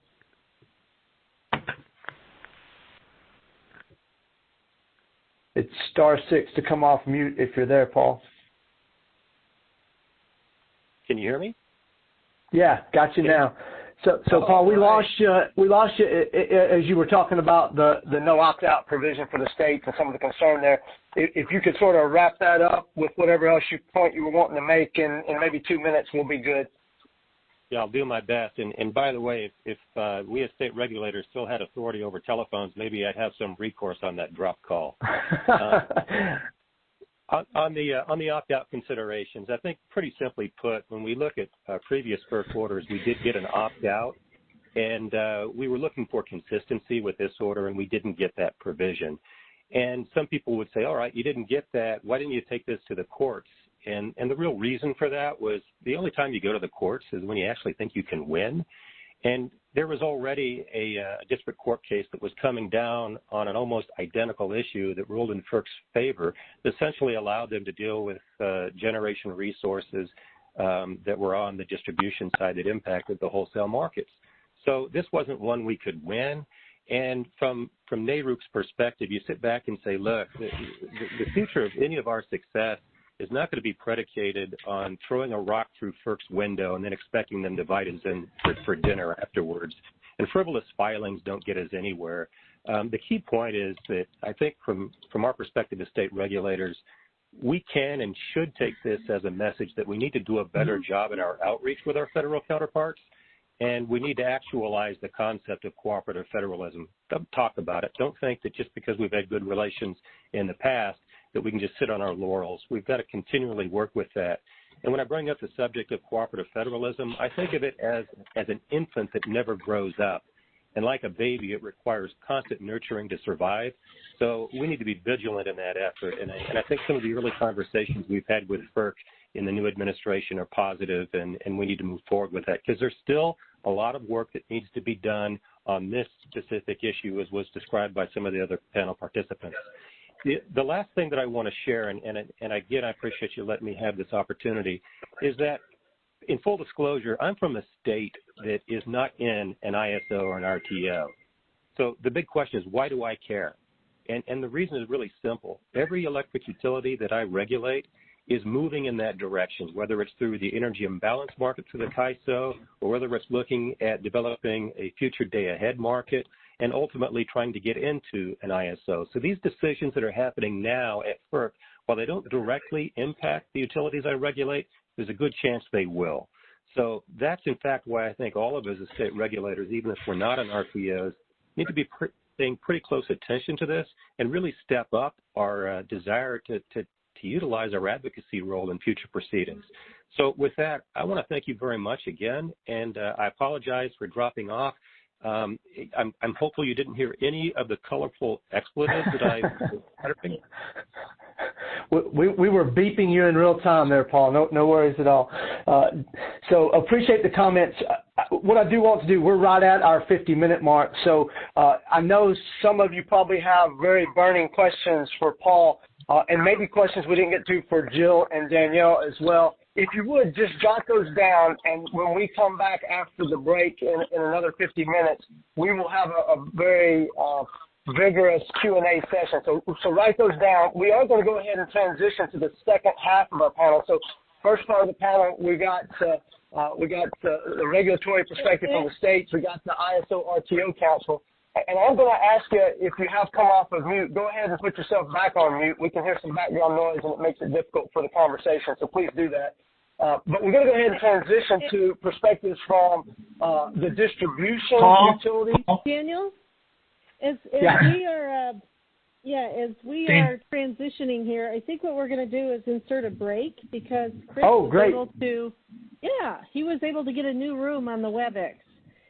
So I think we're going to move our break now between part 1 and part 2 of these panels and plan on coming back here at 2:25. Gives us 10 minutes to get off, get onto our email systems, get the new link which Chris has sent out, and then we can do this with the most modern technology. I'll be sending out the link right now. All right. So let's plan on then 10 minutes. We will be fired back up